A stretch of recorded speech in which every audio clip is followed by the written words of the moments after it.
اللهم صل على سيدنا محمد وعلى آل سيدنا محمد كما صليت على إبراهيم وعلى آل إبراهيم في العالمين إنك حميد مجيد.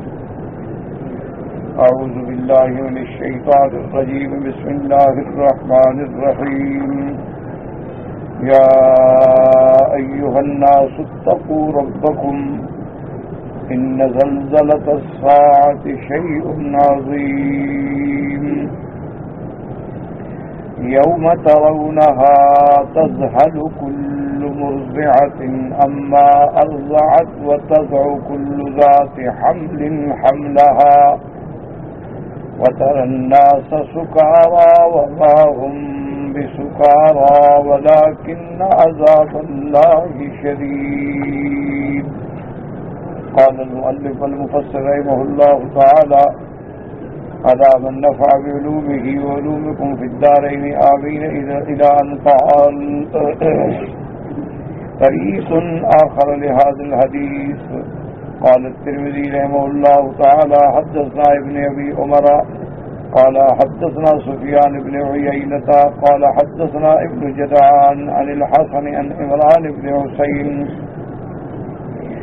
أن النبي صلى الله عليه وسلم قال لما نزلت يا أيها الناس اتقوا ربكم إلى قوله ولكن عذاب الله شديد، قال نزلت عليه هذه الآية وهو في سفر. حضور صلی اللہ علیہ وسلم پہ یہ آیت مبارک سفر کے دوران میں نازل ہوئی. وقال اتدرون ای یوم ذلک، کہ وہ دن کون سا ہوگا؟ قالوا اللہ ورسولہ عالم، اللہ جانتے ہیں اور اللہ کے رسول جانتے ہیں. قال ذلک یوم یقول اللہ لآدم، یہ وہ دن ہوگا جس دن اللہ آدم علیہ السلام کو حکم دیں گے ابعث باس النار، کے جہنمیوں کو علیحدہ کر. قال یا رب وما باس النار، جہنمی کیا ہے، ان کا عدد کیا ہے؟ قال 999 الى النار وواحد الى الجنہ، 999 جہنم کے باس ہیں اور ایک جو ہے وہ جنت کے لیے ہے. وانشأ المسلمون يبكون، حضور پاک کے صحابہ سب رونے لگ گئے کہ جب 1000 میں سے ایک بندہ جنت میں جائے گا تو خدا جانے کس کس کے مقدر میں جنت ہوگی. وقال رسول اللہ صلی اللہ علیہ وسلم قاربوا وسددوا فإنها لم تكن نبوة قط إلا كان بين يديها جاهلية. قال فيؤخذ العدد من الجاهلية. حضور پاک صلی اللہ علیہ وسلم نے فرمایا مل کے بیٹھو، حوصلہ کرو، توفیق حاصل کرو، کیونکہ نبوت سے پہلے جو زمانے جاہلیت کا گزرتا ہے اس میں کفر ہوتا ہے، پھر اللہ پیغمبر بھیجتے ہیں، تو یہ تعداد جو ہے وہ جاہلیت سے یعنی کافروں سے پوری کی جائے گی. فإن تمت، اگر یہ پوری نہ ہوئی، وإلا کملت من المنافقین، پھر جو منافق ہیں ان سے پوری کی جائے گی. منافقین سے مراد ہے عقیدے کے منافق، یعنی جو ظاہر اسلام کرتے تھے اور باطن میں کفر تھا. وما مثلكم ومثل الأمم إلا كمثل الركبة في ذراع الدابة أو كالشامة في جنب البعير.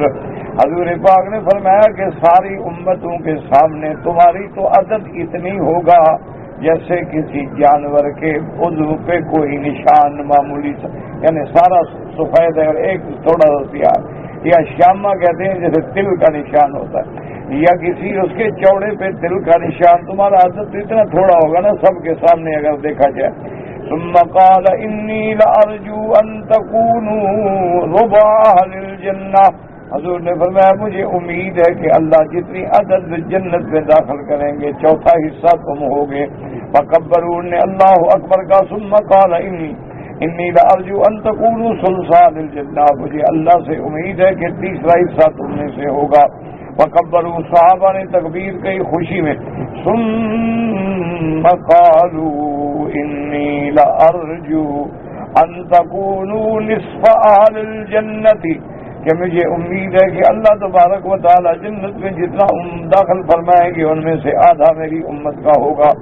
وکبروا ثم قال ولا ادري قال ثلثين ام لا، آپ نے 2/3 کا فرمایا تھا کہ نہیں فرمایا تھا. وقد رواه الامام احمد بن سفیان بن عیینۃ به، مسند امام احمد نے انہیں یہ روایت نقل فرمائی. ثم قال الترمذي وايضا هذا حديث حسن صحيح. وقد روي عن عروة عن الحسن عن عمران بن حسين وقد روى رجال بن سعيد بن ابي عروبة قتادة بن زياد العربي عن عمران بن حسين ذكره وكذا روى ابن جرير عن دار مدر او فناس قال بلغني ان رسول الله صلى الله عليه وسلم قفل من غزوة الاسرة. حضور پاک وہ جو تنگی کے دن میں غزوہ تھا، یعنی غزوہ تبوک سے جب آپ واپس آ رہے تھے، ومعه وصحابه بعدما شارف المدینہ، حضور جب مدینہ منورہ پہنچنے والے تھے یعنی قریب آ چکے تھے، آپ نے یہ آیت مبارک تلاوت کی، یا ایھا الناس اتقوا ربکم ان زلزلۃ الساعۃ شیء عظیم وذکر ذکرنا وسیع اللہ تعالی اعلم. تو یعنی ان روایات سے یہ ثابت ہوتا ہے کہ یہ قیامت ہونے کے بعد زلزلہ ہوگا جب میدان حشر میں. میں نے خلاصہ درس میں عرض کیا تھا نا کہ دو قول ہیں، ایک قول ہے کہ قیامت سے پہلے زلزلہ ہو، ایک قول ہے کہ قیامت کے بعد زلزلہ ہو. تو دونوں کے دلائل مفسر رحمۃ اللہ علیہ ذکر فرما رہے ہیں کہ جنہوں نے کہا کہ پہلے زلزلہ ہوگا تو باقی آیات بھی دلالت کرتی ہیں، اذا زلزلت الارض زلزالها اذا رجت الارض رجا وبست الجبال بسا. تو اور جو کہتے ہیں کہ قیامت کے بعد ہوگا تو یہ احادیث دلالت کرتی ہیں. تو اس لیے مفسر رحمۃ اللہ علیہ دونوں کے دلائل جو ہیں وہ ذکر فرما رہے ہیں.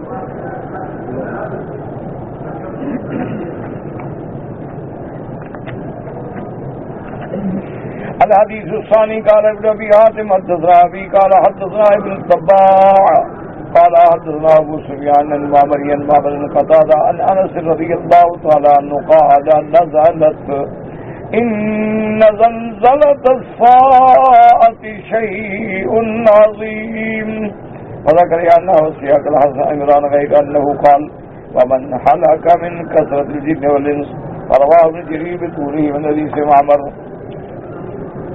الحديث الثالث قال ابن ابي حاتم حدثنا ابي قال حدثنا سعيد بن سليمان قال حدثنا عباد يعني ابن العوام قال حدثنا هلال بن حباب بن عباس قال قال رسول الله صلی اللہ علیہ وسلم هذه الآية، حضور پاک نے یہ آیت تلاوت فرمائی، فذكر نحوه، اور اس میں یہ بھی فرمایا انی لارجو ان تكونوا ربع اهل الجنہ، ثم قال انی لارجو ان تكونوا ثلث اهل الجنہ، ثم قال انی لارجو ان تكونوا شطر اهل الجنة ففرحوا، وزاد ایضا انما انتم جزء من 1000 جزء، تم تو 1000 میں سے گویا ایک ہو. یعنی اگر ساری امتوں کو سامنے رکھا جائے تو یہ معنی نہیں ہوتا کہ حضور کو شک ہے، یعنی حضور کی امید ہے امید ہے امید ہے. اور بعض علماء نے فرمایا کہ پہلے آپ کو اتنا خبر دی گئی تو آپ نے اتنا بتلایا، بعد میں سلس کی خبر دی گئی تو آپ نے سلس کا بتلایا، بعد میں اللہ نے آپ کو خبر دی کہ جتنی جنت میں لوگ ہوں گے ساری امتوں میں سے ان میں آدھا آپ کی امت، اور ہم ساری امتوں کے سامنے ایسے ہیں جیسے 1000 میں سے ایک. الذي صرف قال البخاري عند تفسير هذه الآية حدثنا عمر بن عبد قال حدثنا أبي قال حدثنا عمش قال حدثنا أبو صالح عن أبي سعيد قال قال النبي صلى الله عليه وسلم يقول الله تعالى يوم القيامة يا آدم، اللہ پاک قیامت والے دن فرمائیں گے یا آدم فیقول لبیک ربنا وسعدیک فینادی بصوت ان اللہ یامرک ان تجعل ذریتک باسن النار قال یا رب وما باس النار قال من كل 1000 أراه قال 999 فحينئذ تضع الحامل حملها ويشيب الوليد. آواز آئے گی، اللہ حکم فرمائیں گے کہ آدم اپنی اولاد میں سے جہنم والوں کو نکالو. اب وہ پوچھیں گے کہ اس کا عدد کیا ہوگا، تو حکم ہوگا تقریباً کہ 1000 میں سے 999. لیکن یاد رکھیں یہ بات، اللہ سے دعا کیا کریں کہ اللہ ہمیں صحیح دین کی سمجھ عطا فرمائے، قرآن و سنت کے پڑھنے کی، سمجھنے کی، اس پہ عمل کرنے کی توفیق عطا فرمائے. یہ چیزیں ہوتی ہیں جس میں مخالفین جو ہے نا جی وہ اسلام کے خلاف پراپگنڈا کرتے ہیں کہ دیکھو جی بعض علماء فرماتے ہیں کہ یہ زلزلہ قیامت سے پہلے ہوگا، اور بعض علماء فرماتے ہیں بعد میں ہوگا، احادیث مبارک میں آتا ہے بعد میں ہوگا، اور پھر اللہ آدم کو حکم دیں گے کہ آپ کی اولاد میں جو جہنمی ہیں ان کو نکالو. وہ پوچھیں گے ان کا کیا عدد ہے، تو کہیں گے 999. اب ان کو کیسے پتا ہے کہ یہ جہنمی ہیں؟ کیا آدم نے ساری اولاد دیکھی ہے؟ اس قسم کے اعتراضات یہ ہمیشہ باطل کا طریقہ چلا ہے، ایک نئی بات نہیں. اسی لیے حضرت امام ابو حنیفہ رحمۃ اللہ علیہ کے دور میں بھی اور اسی طرح امام محمد کے دور میں ایک رومی تھا، وہ دہریہ تھا، منکر خدا تھا. اس نے اتنا شور کیا اور اتنا شہرت حاصل کی کہ بادشاہ کی دربار میں پہنچ گیا. اور بادشاہ نے کہا کہ یہ تم کیا نئی نئی باتیں کرتے ہو؟ اس نے کہا جی آپ اپنے علماء بلا کے میرے ساتھ مناظرہ کرا.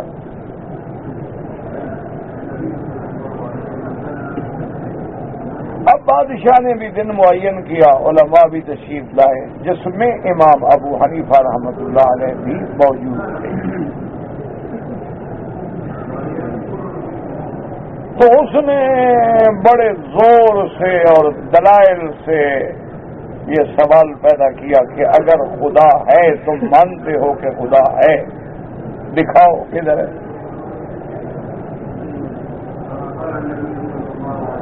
اب حالانکہ یہ کوئی علمی سوال نہیں ہے،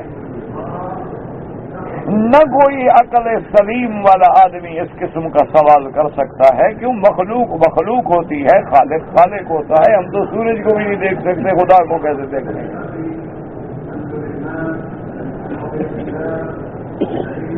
لیکن باطل کا کام یہ ہوتا ہے کہ ذہنوں میں الجھن پیدا کرتا ہے کہ سوچ پیدا ہو جائے گی. ہر بات تو ٹھیک ہے، آخر خدا نظر کیوں نہیں آتا؟ کسی کو تو آ جاتا.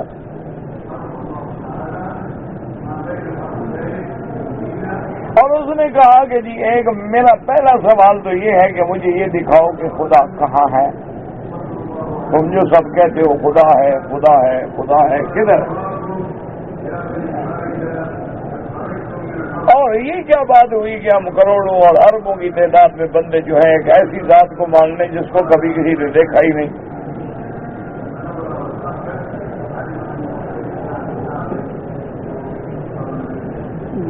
اور دوسرا سوال اس نے کیا کہ اچھا اگر آپ کہتے ہیں کہ خدا ہے تو اس سے پہلے کون تھا؟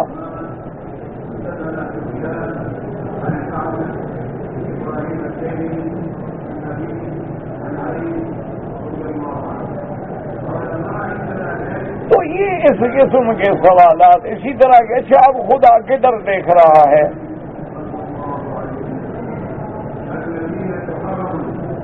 یہ ایسے سوالات ہوتے ہیں، ہمیشہ باطل لوگ جو ہیں وہ کرتے ہیں. اور یہ ہمیشہ یاد رکھیں کہ جتنے دنیا میں گمراہ فرقے ہیں ان کے پاس دلیل نہیں ہوتی. کیوں؟ قرآن پہ تو ایمان نہیں، قرآن کیسے پیش کریں؟ حدیث رسول کو وہ مانتے نہیں، لہذا حدیث کی دلیل کہاں سے لے آئیں؟ ان کے اپنے بنائے ہوئے صغرا کبرا توہمات، تخیلات، ظنیات اور عقلیات کے ذریعے ایسے الجھنیں پیدا کرتے ہیں کہ بندہ الجھن میں آ گیا. جب اللہ پہ یقین ہی ختم ہو گیا تو انبیاء پہ بھی ختم ہو گیا، دین پہ بھی ختم ہو گیا، پھر جو مرضی ہے کرے۔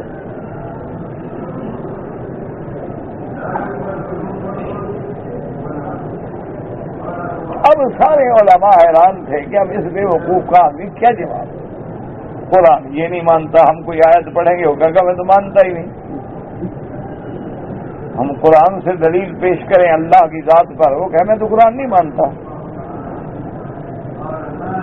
ہم اگر کوئی حدیث رسول عربی صلی اللہ علیہ وسلم سے دلیل پیش کریں تو وہ کہے گا میں نہیں مانتا۔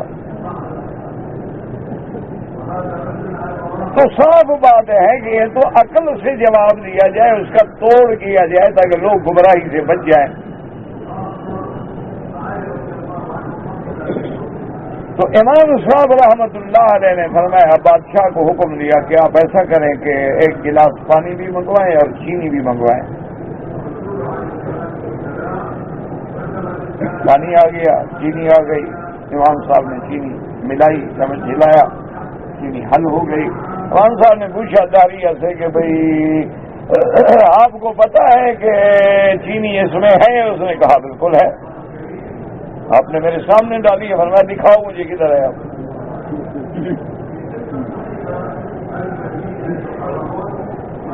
انہوں نے کہا دکھا تو میں نہیں سکتا۔ تو نے کہا پھر کیسے مان لیں گے اس میں چینی ہے؟ اس نے کہا اس کا میٹھا ہونا دلالت کر رہا ہے نا کہ چینی ہے۔ انہوں نے کہا یہی بے وقوف چینی دکھا نہیں سکتے ہو، ہم خدا نہیں دکھا سکتے، لیکن یہ سارا کارخانہ اس کے ہونے پہ دلالت کر رہا ہے۔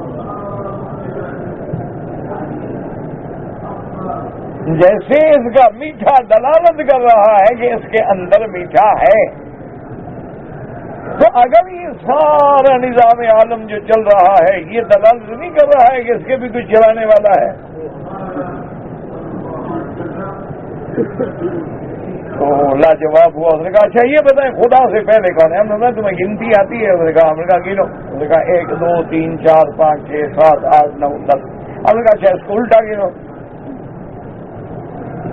انہوں نے کہا جی 10 پھر 9 پھر 8 پھر 7 پھر 6 پھر 5 پھر 4 پھر 3 پھر 2 پھر 1۔ ہم نے 1 سے پہلے کیا ہے؟ انہوں نے کہا جی 1 سے پہلے کیا ہو سکتا ہے؟ انہوں نے کہا اگر واحد مجازی سے پہلے کوئی نہیں، بدبخت تو واحد حقیقی سے پہلے کون ہو سکتا ہے؟ یہ ایک تو واحد مجازی ہے نا، 1 2 3 4 5، 1 کے بعد تو ہے لیکن 1 سے پہلے۔ تو اگر واحد مجازی کے پہلے کچھ نہیں ہے وہ تو وہ حقیقی خدا ہے، وحدہ لا شریک ہے، هو الاول هو الاخر والظاہر والباطن وهو بكل شيء علیم۔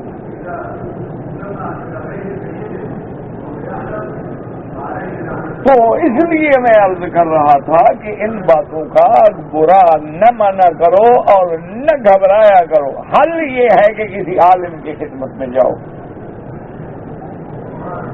کہ جی یہ حدیث ہمیں سمجھ نہیں آ رہی، اس کا مہربانی کر کے سمجھا دے، بس کوئی مسئلہ نہیں۔ یہ ہمیشہ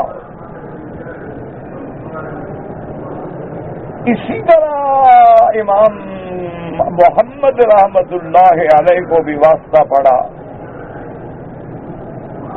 اس دور کے کچھ علماء نے بادشاہ کے دل میں ایسی کوشش کی، چونکہ بادشاہ بڑا احترام کرتے تھے امام محمد کا، تو وہ جلتے تھے لوگ۔ انہوں نے ایسے حالات پیدا کیے کہ یار کوئی ایسی صورت بناؤ کہ وہ تو امام محمد کے علاوہ بادشاہ کسی کی بات ہی نہیں سنتا۔ انہوں نے اپنا سوچ کے سوالات تیار کیے۔ انہوں نے کہا کہ آج جب امام محمد آئے نا تو ان سے یہ سوال کریں اور بادشاہ سے اجازت لے لیں پہلے کہ جی جس کو آپ اتنا بڑا امام اور اتنا بڑا عالم اور اتنا بڑا فاضل سمجھتے ہیں، ہم اس سے کچھ سوال کرتے ہیں، ہمارے سوال حل کریں۔ بادشاہ نے کہا ٹھیک بات ہے، سوال تو ہونا چاہیے عالم سے۔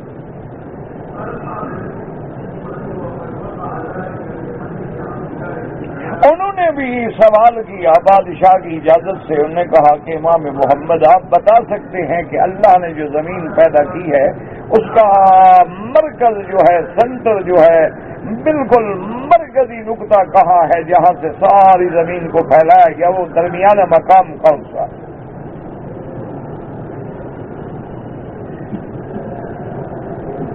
اور دوسری بات انہوں نے پوچھی کہ بھی آپ کہتے ہیں کہ شیطان جو ہے وہ جہنم میں جائے گا.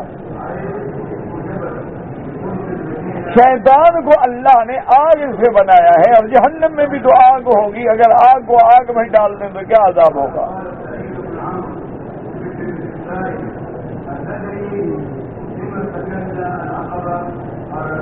اور تیسری بات یہ ہے کہ آپ یہ ہمیں بتائیں کہ اس وقت اللہ میاں کیا کر رہے ہیں؟ ہم کیا عقلی سوال ہے لوگوں کو پاگل بنانا. لوگ ایسے سوال سن کے بڑے گھبرا جاتے. او دیکھو جی بڑا سوال.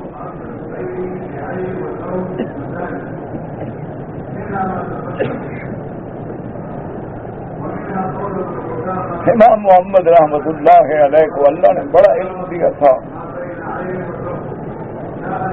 اللہ اکبر. جنہوں نے چھوٹی سی عمر میں ایسی کتابیں لکھی ہیں کہ آج بھی دنیا ان کتابوں کو پڑھ کے ان کے علوم عالیہ کی قائل ہوتی ہے، معترف ہوتی ہے.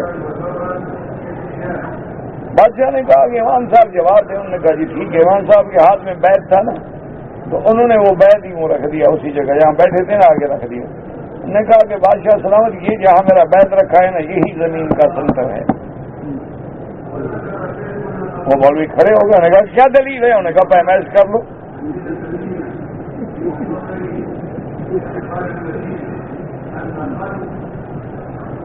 دلیل ان کا دلیل کی کیا بات ہے؟ پیمائش کر لو، غلط نکلے تو پھر مجھے پکڑو.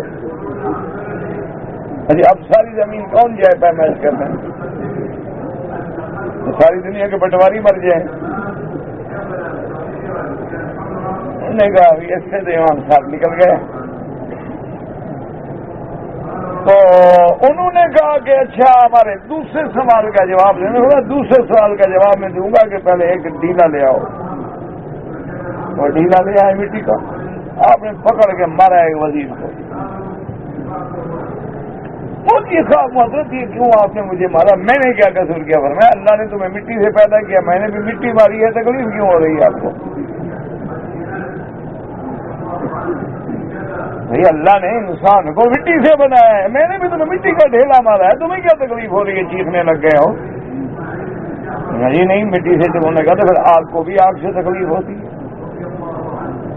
اللہ جب شیطان کو جہنم میں ڈالیں گے تو اس کو بھی تکلیف ہو.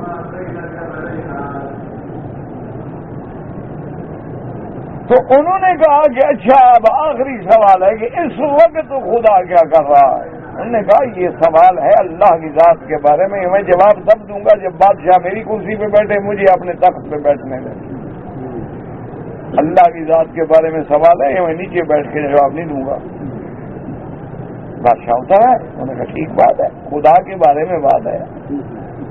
تو آپ کرسی پہ بیٹھے. انہوں نے کہا اللہ میاں یہی کر رہے تھے کہ فقیر کو اوپر بٹھا دیا تو میں نیچے بٹھا دیا. ایک عالم فقیر آدمی مجھے تیرے تخت پہ بٹھا دیا تو میں نیچے بٹھا دی. یہی کر رہے تھے اللہ میاں. تو اس لیے ہمیشہ یاد رکھیں کہ یہ باطل کی باتیں ہیں. محدثین اور علماء یہ دیکھتے ہیں کہ بھئی اگر ایک حدیث کی سند کمزور ہے اس کو چھوڑ دیں گے، قوی کو لے لیں گے، مسئلہ حل ہو گیا. اگر دونوں حدیثیں صحیح ہیں تو اس کو انہوں نے جمع کر دیا کہ قیامت سے پہلے بھی زلزلہ ہوگا اور قیامت کے بعد بھی ہوگا. تو دونوں حدیثیں ٹھیک ہوگی، کوئی جھگڑا نہ رہا. اسی طرح اللہ تبارک و تعالی جب آدم علیہ السلام کو حکم دیں گے تو اصولی بات ہے نا کہ وہاں قیامت والے دن دو فرقے ہوں گے، ایک اصحاب الیمین اور ایک اصحاب شمال. ایمان والے چاہے ایمان کمزور ہے، قوی ہے، ولی ہے، عام ہے، وہ سب ایک طرف ہوں گے اور کافر ایک طرف ہوں گے. تو نار کون ہوں گے؟ کافر. اللہ فرمائیں گے 999 ادھر سے ڈال دو اور ایک کو ادھر سے جنت میں ڈال دو. تو کون سا مشکل ہو گیا؟ تو اب کون سا حدیث میں اشکال ہے کہ آدم کو کیسے پتہ لگے گا اور 999 کیسے پکڑیں گے؟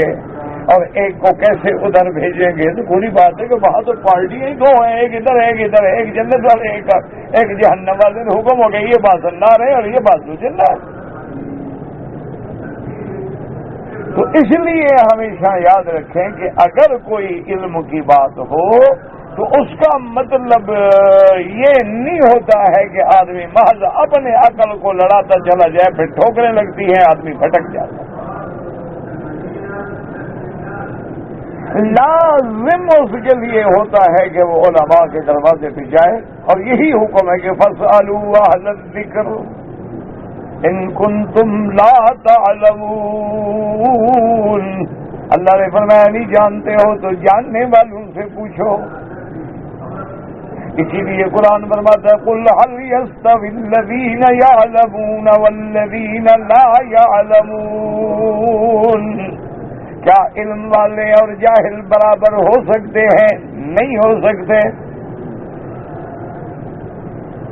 اسی طرح قرآن ہمیشہ کہتا ہے فَاعْتَبِرُوا يَا أُولِي الْأَبْصَارِ، عبرت پکڑو۔ کون؟ آنکھوں والے جو دیکھ سکتے ہیں، جو اندھے ہیں وہ کیا عبرت پکڑیں؟ مانا ہے علم والا جو ہے وہ سمجھے گا نا کہ اس میں کیا عبرتیں ہیں، اس کے اندر کیا حکمتیں ہیں اور اس کے اندر کیا موتی چھپے ہوئے ہیں۔ تو اسی لیے ہمیشہ حکم ہے، اور یہی ہمیشہ ہم آپ کی خدمت میں عرض کرتے ہیں کہ یہ اللہ نے ایک نظام بنا دیا ہے کہ جبریل قرآن لایا، میرے مدنی نے پڑھ کے صحابہ کو سمجھایا، صحابہ نے تابعین کو پڑھایا، انہوں نے تبع تابعین کو پڑھایا، اس میں اللہ نے پھر محدثین، مفسرین، قراء، فقہاء، علماء پیدا کیے، اور حضور نے فرمایا قیامت تک اللہ میری امت کے علماء سے وہ کام لیں گے جو پہلے انبیاء سے کام لیا تھا۔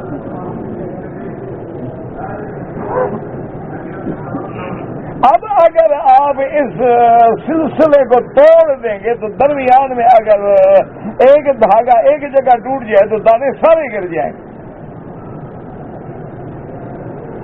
اس لیے لازم بات ہے کہ جب فقہی مسئلہ ہوگا فقہا کے دروازے پہ آنا پڑے گا، جب حدیث کی تحقیق ہوگی محدثین کے دروازے پہ آنا پڑے گا۔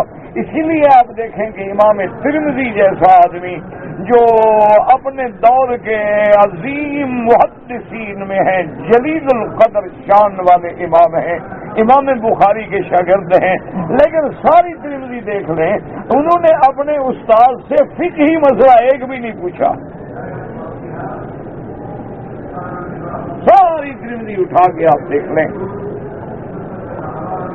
جب بھی پوچھیں گے قال محمد یعنی محمد ابن اسماعیل البخاری رحمہ اللہ تعالی، ان سے پوچھیں گے کہ جی اس راوی کے بارے میں آپ کا کیا فرمان ہے، یہ ثقہ ہے، غیر ثقہ ہے، قوی ہے، ضعیف ہے، یہ قابل اعتماد ہے، لا یوباب ہے، لا باس ہے، متروک ہے، منکر ہے۔ یعنی جہاں راوی کے معاملے میں بحث ہوگی تو اپنے استاد سے پوچھیں گے، لیکن فقہ کا مسئلہ نہیں پوچھیں گے، کیونکہ ان کے نزدیک امام بخاری کی جلالت شان جو ہے وہ علم حدیث میں ہے، فقہ میں نہیں۔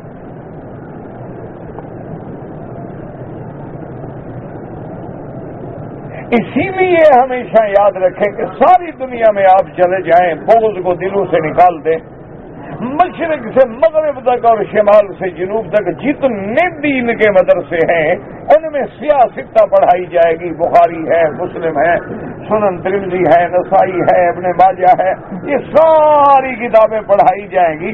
تو جب حدیث کا مسئلہ ہوگا تو سیاہ میں دیکھیں گے، فقہ کا مسئلہ ہوگا تو ہر آدمی اپنے اپنے امام کی فقہ کو دیکھے گا۔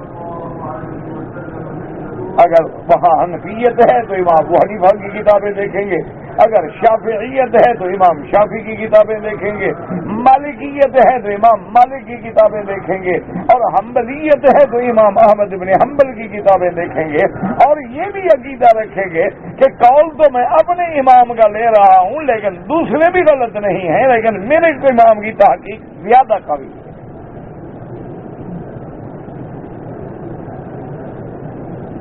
اسی لیے فقہا کہہ دیتے ہیں کہ قولنا صواب یحتمل الخطأ، کہ ہمارا قول تو ٹھیک ہے لیکن احتمال تو ہو سکتا ہے کہ غلط ہو. وقول الآخر خطأ یحتمل الصواب، اور دوسرے امام کا قول جو ہے ہماری تحقیق میں وہ خطا ہے لیکن ہو سکتا ہے وہ بھی صحیح ہو. یہ ہوتا ہے قاعدہ. اگر آپ فقہا کو نکال دیں گے، اگر آپ تفقہ فی الدین پہ نہیں آئیں گے تو یقین کر لیں کہ کبھی پھر دین سمجھ نہیں آئے. پھر ذرا سی بھی کہیں ٹھوکر لگ گئی بس بندہ گیا.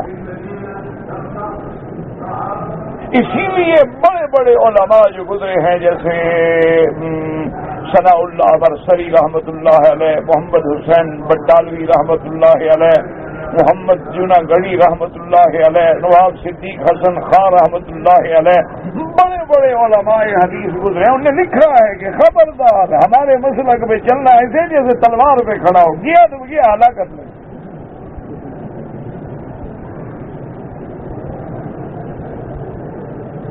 انہوں نے کہا کہ پھر بربادی کا کیوں کہ باقی منزلیں تو ساری ختم ہو گئی نا. اب ایک کرم تو صحابہ کی بھی نہیں مانتے، بس باقی تو نبی کی بات ہے. جہاں سمجھ نہ آئی پھر کدھر جائے گا.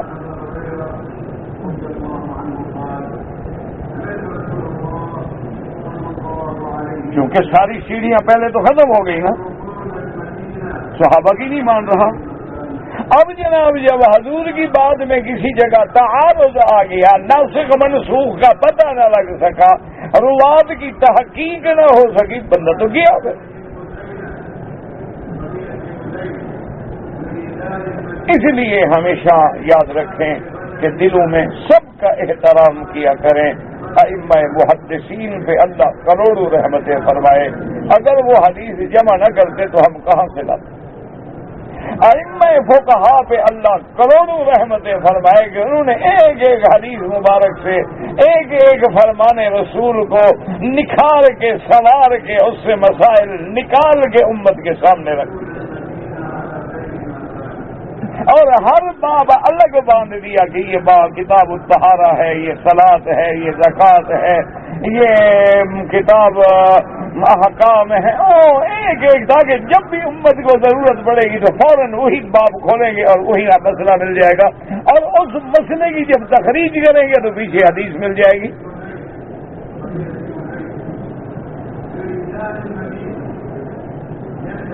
یہ بلا وجہ تعصب ہوتا ہے، بلا وجہ عصبیت ہوتی ہے کہ اتنے بڑے ائمہ فقہا ائمہ محدثین کے بارے میں یہ ظن رکھا جائے کہ نعوذ باللہ انہوں نے نبی کے مقابلے پہ خود مسئلے بنائے.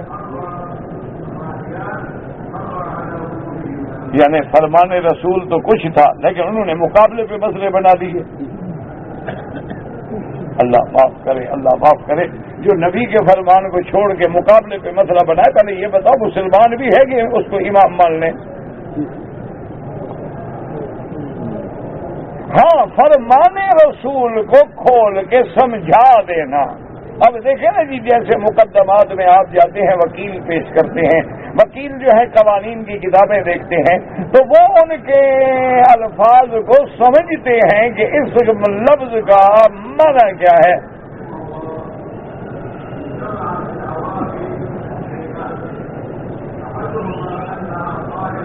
وہ ایک آدمی کو چلان کیا یورپ میں، اس نے ہیلمٹ ہوتی ہے نا، یہ موٹر سائیکل چلاتے ہیں سر پہ جو رکھتے ہیں، تو وہ ہیلمٹ نہیں تھی، تو حالانکہ اس کے پاس ہیلمٹ تو تھی لیکن اس نے آگے یہاں باندھ رکھی تھی، سر پہ نہیں رکھی ہوئی تھی. اس کو پکڑ لیا پولیس والوں نے، چلان کر دیا، اس نے بھی پرچی دے دی. انہوں نے کہا جرمانہ کو نہ کرے، میں کورٹ میں جاؤں، عدالت. ٹھیک، کیس عدالت میں بھیج دیا. تو جج نے پوچھا ہاں جی کیا بات ہے؟ اس نے کہا جی انہوں نے میرا غلط چلان کیا ہے. اس نے کہا جی ہم نے بالکل ٹھیک چلان کیا. اس سے پوچھے ہیلمٹ تو تھی لیکن سر پہ نہیں تھی. اس نے کہا جی قانون میں لکھا ہے کہ ہیلمٹ کے بغیر موٹر سائیکل نہیں چلا سکتے. یہ کہاں لکھا ہے کہ سر پہ رکھا ہو؟ ہیلمٹ تو ہے نا میرے پاس. جج نے کہا باقی مقدمہ ختم کر دیا. آئندہ امینڈمنٹ کی گئی قانون میں کہ ہیلمٹ سر پہ پہنا ہوا. اس نے کہا جی انہوں نے لکھا ہے کہ ہیلمٹ کے بغیر گاڑی چلانا منع ہے، موٹر سائیکل چلانا منع ہے، ہیلمٹ تو میں رکھا ہوا ہے. یہ کہاں لکھا ہوا ہے کہ سر پہ رکھا ہوا ہو؟ اسی لیے انگریز کا جو سب سے بڑا قانون تھا نا سزائے موت کا، اس میں لکھا تھا کہ پھانسی پہ لٹکایا جائے.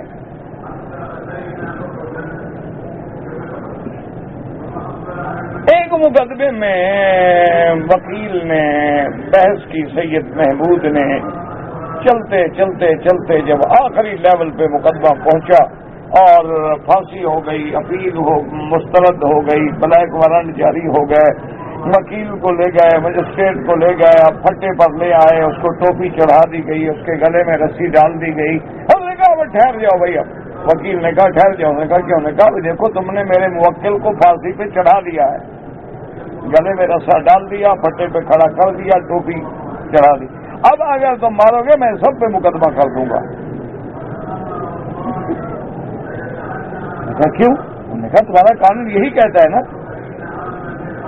کہ پھانسی پہ چڑھایا جائے. چڑھ گیا.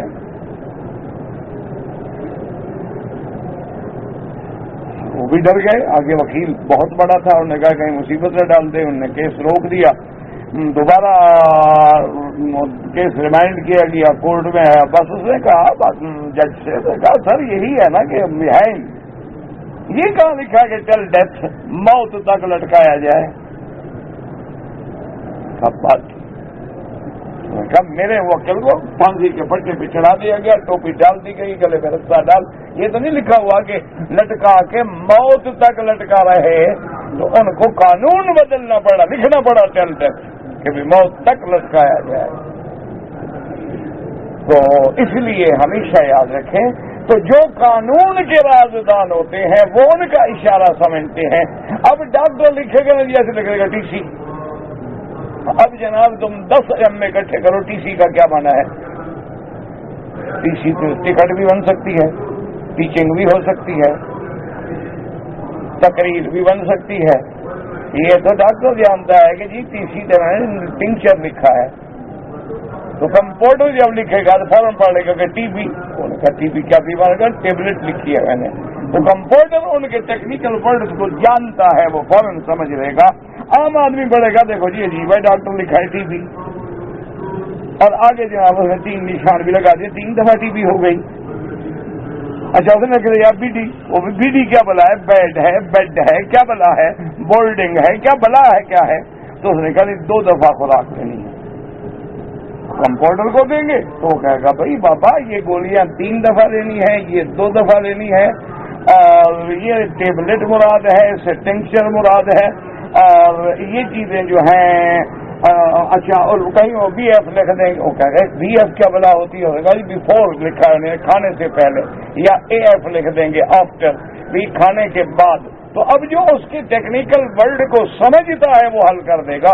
اسی طرح جو حدیث کے راز کو سمجھنے والے فقیہ ہیں وہ مسئلہ نکال کے موتیوں کی طرح نکال دیں گے. اور جو میری طرح جاہل ہوگا وہ ٹکرے مارتا رہے گا کہ ٹی بی مراد ہے یا گولی مراد ہے.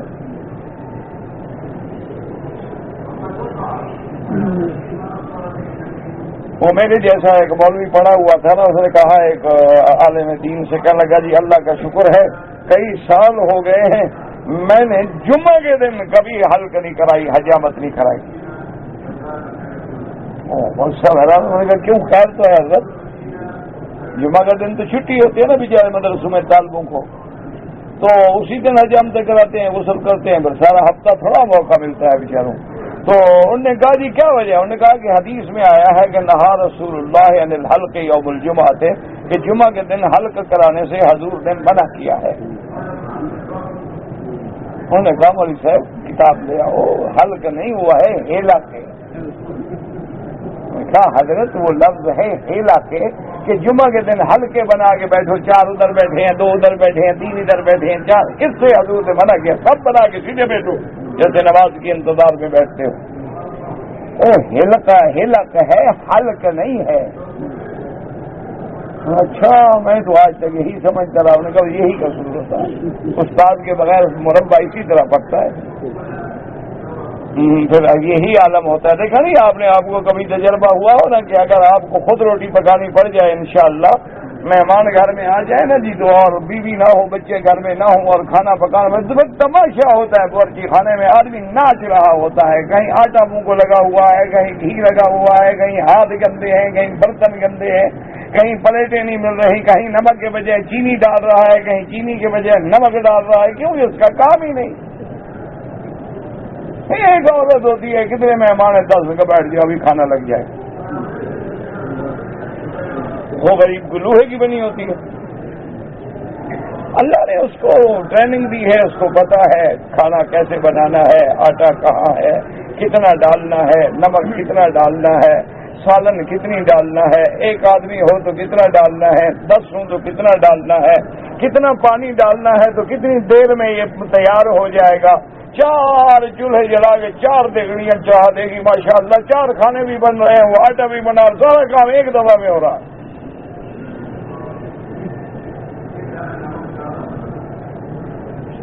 تو اس لیے میرا بھائی کسی کا بھی شان میں کوتاہی نہ کیا کرو.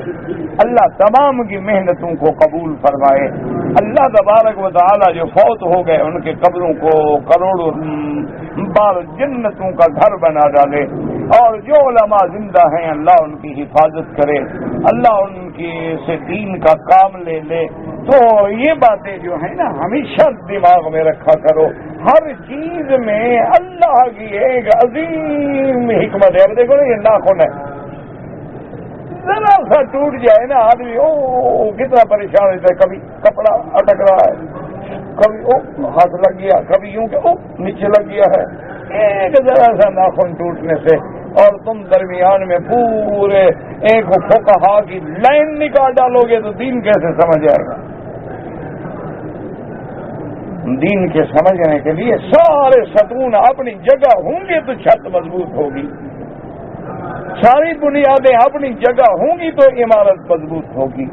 اس لیے سب کا احترام کریں, سب کا ادب کریں, کسی کے شان میں کبھی گستاخی نہ کریں, وہ چاہے کسی مسلک سے تعلق رکھنے والے لوگ ہوں. اللہ تبارک و تعالیٰ ان کی, ہاں جو باطل ہیں وہ باطل ہیں. اس لیے اب جناب حضور صلی اللہ علیہ وسلم نے فرمایا کہ اب حضرت آدم علیہ السلام کو حکم ہوگا کہ وحین اذ انتزع الحامل حملها, اب یعنی حملہ کا حمل گرے گا, وشیب الولید, وترى الناس سکارى وما هم بسکارى ولكن عذاب اللہ شدید. اب یا تو یہ ہے کہ جیسے کسی کی موت آئی حمل میں اسی طرح اٹھے گا, اس لیے وہاں حمل گر جائیں گے, ورنہ وہاں حمل کا کیا مطلب.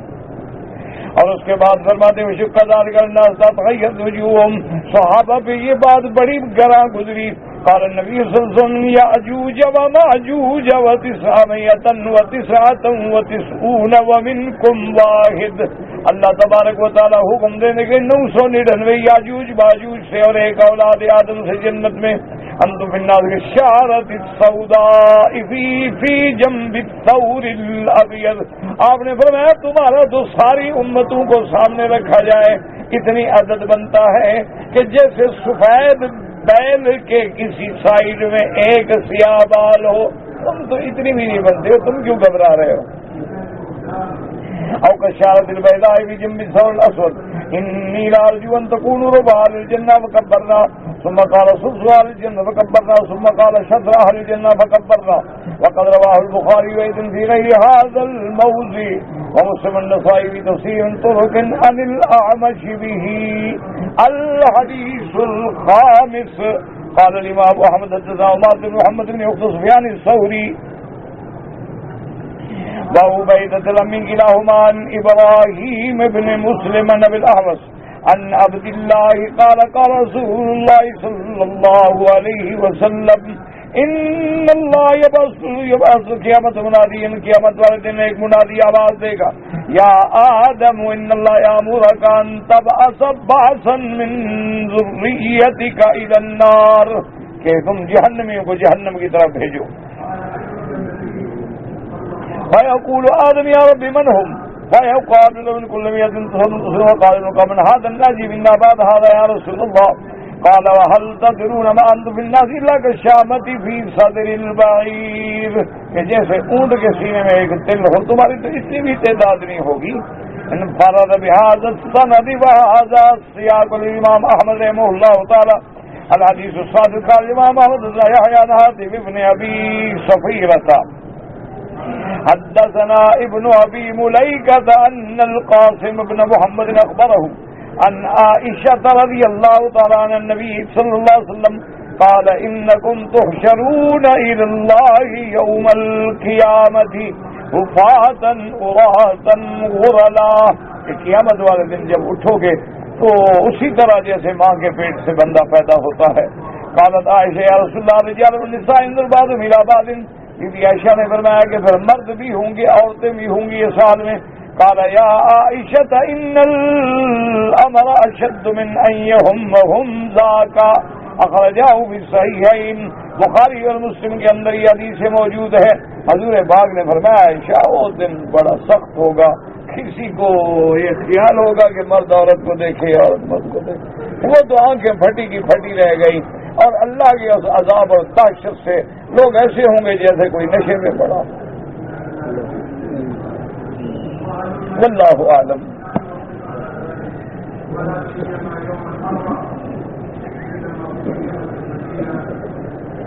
کہتے ہیں جی کہ بہت سارے لوگ جو ہیں وہ عمرہ کرتے ہیں تو تھوڑے تھوڑے بال کٹوا لیتے ہیں. میرا بھائی گزارش یہ ہے کہ امام شافعی رحمت اللہ علیہ کے نزدیک عمرہ یا حج کرنے کے بعد اگر آدمی 3 بال بھی کاٹ لے تو فرماتے ہیں احرام سے نکل جاتا ہے, یعنی دم نہیں ہوگا. اس لیے کہ بال کاٹنے والوں میں تو ہے نہ, چاہے تھوڑے کاٹے ہیں یا زیادہ کاٹے.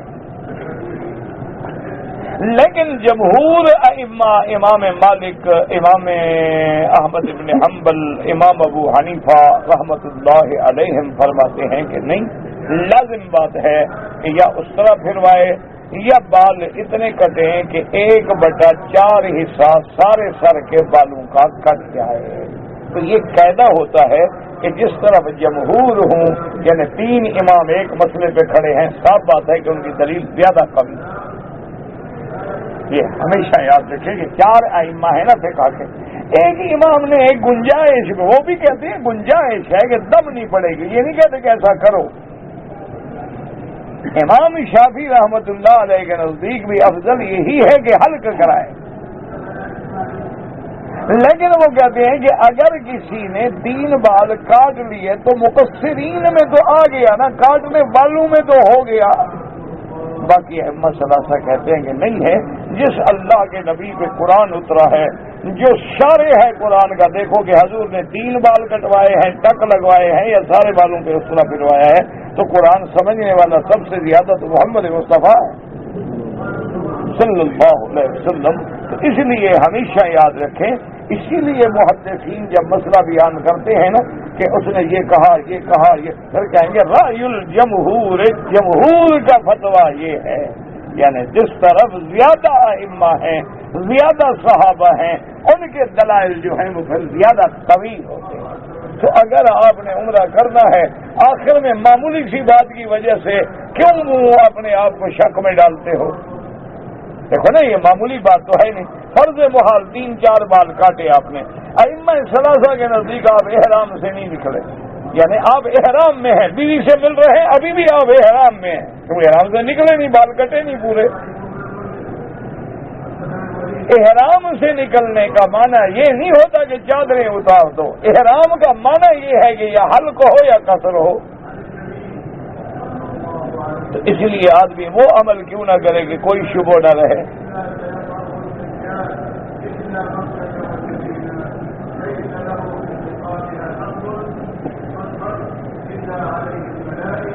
امام شافعی نے یہ بات کیسے جائز کی, کیسے نہیں, ان کی بھی فہم ہے. وہ کہتے ہیں قرآن میں ہے محلقین رؤوسکم ومقصرین، کہ لفظ تقصیر کا اطلاق ہو رہا ہے، ان کا فہم ہے، اور مجتہد سے غلطی بھی ہو تو ثواب ہوتا ہے، ان پہ عذاب تو نہیں ہوتا، تمہیں کیا تکلیف ہے؟ المجتہد یخطی و یصیب، ان اخطا فلہ اجر وان اصاب فلہ اجران۔ مجتہد اجتہاد کرتا ہے، اگر غلطی بھی ہو اللہ ایک اجر دیں گے کہ محنت تو کی ہے نا اس نے دین کو سمجھنے کی، اور اگر ثواب پہ پہنچا ہے تو اللہ اس کو دوہرا اجر دیں گے۔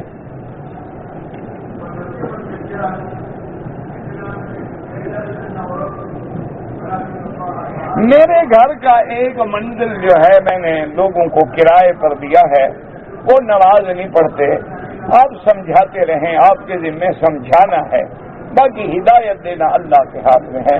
کرایہ تو مکان تو کافر کو بھی کرایہ پہ دینا جائز ہے، آپ تو کرایہ لیتے ہیں نا، آپ کی ذمہ داری نہیں ہے، باقی آپ ہدایت کرتے رہیں تاکہ اللہ آپ کو امر بالمعروف کا اجر دے گا۔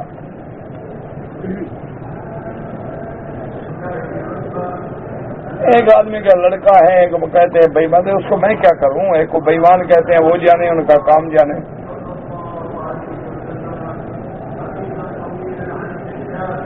کہتے ہیں کہ بعض لوگ درس کے دوران میں باتیں کرتے ہیں، اللہ ہدایت دے۔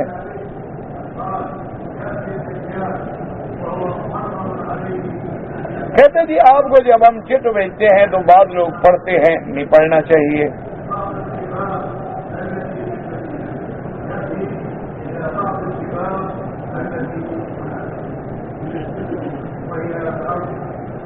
ایک مسجد ہے لیکن اس مسجد کا امام جو ہے وہ داڑھی منڈا ہے، ایسے لوگوں کو امام نہ بنائے اور داڑھی منڈے کے پیچھے جماعت نہ کرے۔ فَلْيَؤُمُّكُمْ أَعْلَمُكُمْ بِكِتَابِ اللَّهِ، حضور نے فرمایا امام وہ بنے جو کتاب اللہ اور سنت رسول کا عالم ہو۔ اگر وہ عالم ہوتا تو داڑھی منڈا تھا، اور بار بار منڈانے سے گناہ کبیرہ ہوتا ہے، اور گناہ کبیرہ کا مرتکب فاسق ہو جاتا ہے، تو فاسق کو امام نہ بنایا کرے۔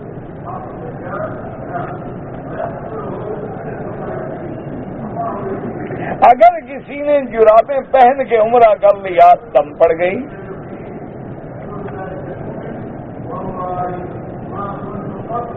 کفار کس نبی سے شروع ہوئے آدم کے آنے کے بعد؟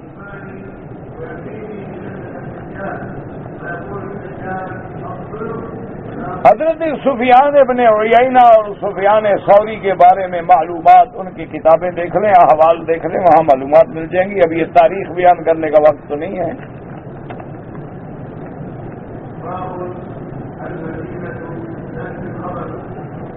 کہتے جی کہ پاکستان میں بعض لوگ گائے جو ہے اگر حاملہ نہ ہو تو انجیکشن لگواتے ہیں، تو اس کے بعد اس کا دودھ جائز ہے؟ بالکل جائز ہے۔ کیوں جائز ہے؟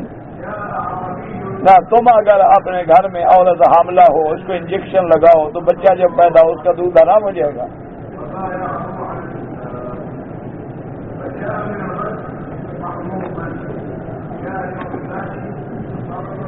ہمارے ساتھ جو ہیں غیر مسلم لوگ کام کرتے ہیں، ان کو ہم السلام علیکم کہیں؟ بالکل نہیں، ان کو آپ کہیں والسلام علی من اتبع الہدی، کہ سلام اس پہ ہے جس نے اللہ کی ہدایت کو قبول کیا ہے۔ حضور نے جب بھی خط لکھے بادشاہوں کو، کافر بادشاہوں کو، تو آپ یہی لکھتے تھے والسلام علی من اتبع الہدی۔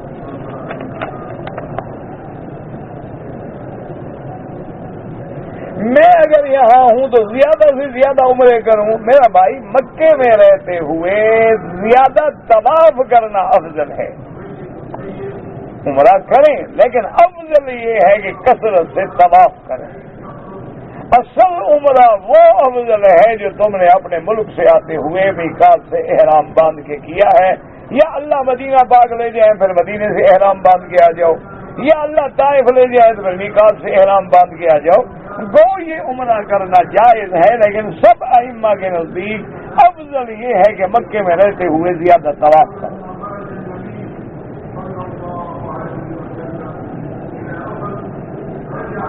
اگر آپ کے والدین یا رشتہ دار فوت ہو گئے، آپ عمرہ یا طواف کر کے ان کے لیے ثواب بخشیں، ٹھیک ہے۔ عمرے اور ثواب کے بڑا فرق ہے. عمرے میں زیادہ مشقت ہے، ثواب بھی زیادہ ہے.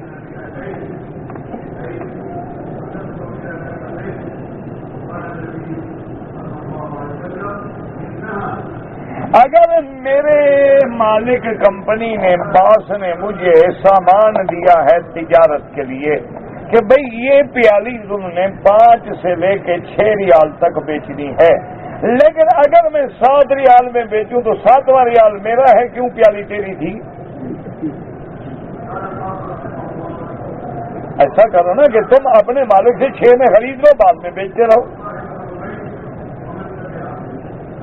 تم کو مالک جس قیمت پہ دے رہا ہے اس سے خرید لو، بعد میں جا کے تم زیادہ پہ بیچو، تمہارا مقدر ہے. یہ تو نہیں ہے کہ زیادہ لگ گیا تو زیادہ تیرے ہیں اور کم مالک کے ہیں. اچھی بات ہے ماشاءاللہ، اچھا سمجھدار سیل مین ہے.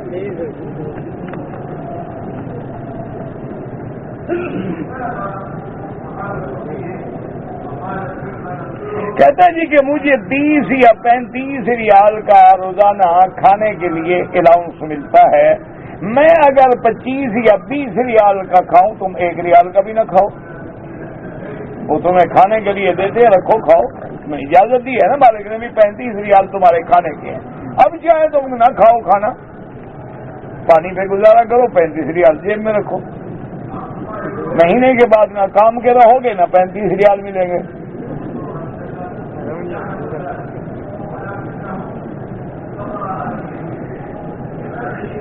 جو بات طے ہو جائے گی یہ تمہارے لیے ہے، اب وہ تمہاری ہے، استعمال کرو نہ کرو تمہاری چیز ہے. مسلمان کسی کلمے پڑھنے والے کو کافر کہے نہیں کہنا چاہیے.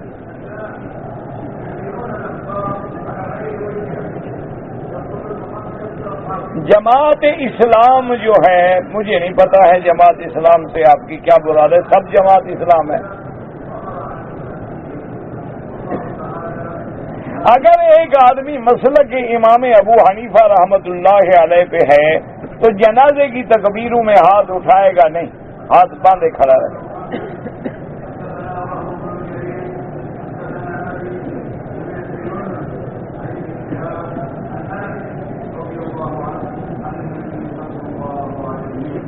کہتے ہیں جی کہ اگر میں نے بیوی کو غصے میں طلاق دیا تو غصے میں ہی دیتا ہے نا میرا بھائی. محبت یا رضامندی میں کبھی کسی نے طلاق دیا ہے؟ طلاق دیا تو کام پکا ہو گیا. فی امان اللہ.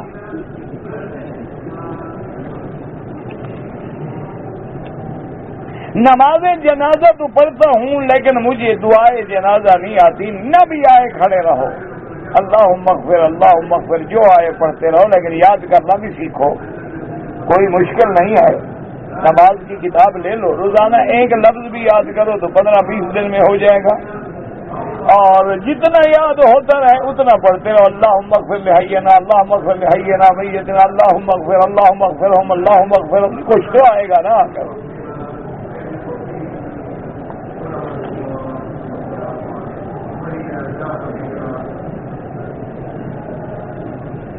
میں 10 سال سے ایک بیماری میں مبتلا ہوں. اللہ ہر بیمار پہ رحم فرما. اللہ ہم سب کی بیماریاں، سب کی تکلیفیں، سب کی پریشانیاں اپنی رحمت سے دور فرما. رب انی مسنی الضر وانت ارحم الراحمین. رب انی مسنی الضر وانت ارحم الراحمین. رب انی مسنی الضر وانت ارحم الراحمین.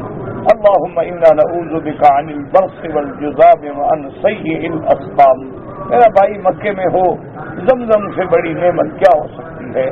زمزم شفا ہے، اللہ کا قرآن بھی شفا ہے. سورۃ فاتحہ پڑھ کے جتنا دفعہ پڑھ سکو بس زمزم میں دم بھی کرتے رہو، پیتے بھی رہو، پیتے بھی رہو. جہاں بیماری ہے وہاں بھی ڈالتے رہو. اللہ کریم ہے، اللہ شفا عطا فرمائیں گے. تاریخ شیعہ دیکھ لیں، باقاعدہ کتابیں موجود ہیں. اب یہ مسائل ایسے نہیں ہوتے کہ جو آدمی 1 منٹ میں سوال جواب کر دے.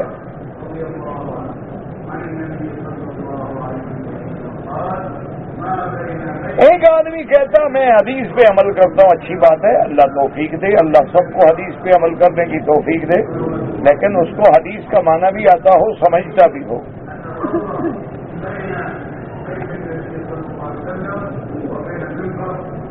اگر فرض نماز میں یا نفل نماز میں عربی کے علاوہ اپنی اردو یا اپنی زبان میں ہم پڑھیں وہ ناجائز ہے. نماز میں صرف وہ پڑھا جاتا ہے جو محمد الرسول اللہ نے پڑھا ہے صلی اللہ علیہ وسلم. اپنی زبان میں کوئی دعائیا کلمات نہیں کہہ سکتے نماز میں.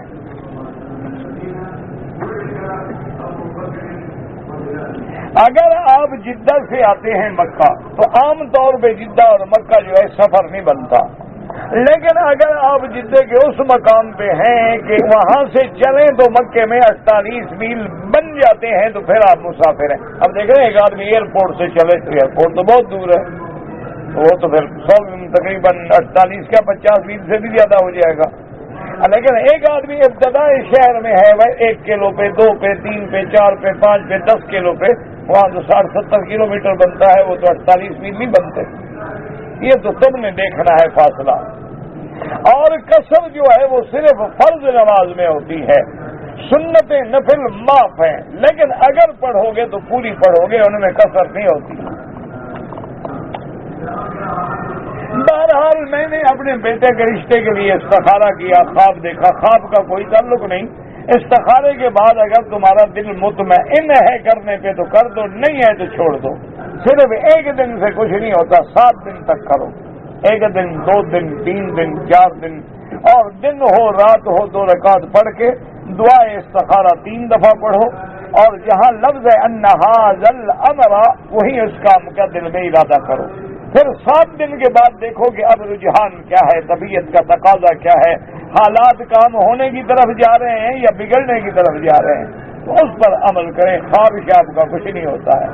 استخارہ تم نے کیا اور دیکھا کہ ایک آدمی کا ایکسیڈنٹ ہو گیا، ایکسیڈنٹ کسی کا ہوا، تمہیں کیا ہوا اسے تو اس کے ساتھ. یہ تو لوگوں نے ویسے بنا رکھا ہے، خواب نظر آئے گا، یہ ہوگا وہ ہوگا، کبھی اللہ چاہے تو دکھا دیں، ورنہ حدیث کا تعلق خواب سے نہیں ہے. ہمارے ذمہ ہے کہ ہم استخارہ کریں اور معاملہ اللہ پہ چھوڑ دیں. اللہم صلی علی سیدنا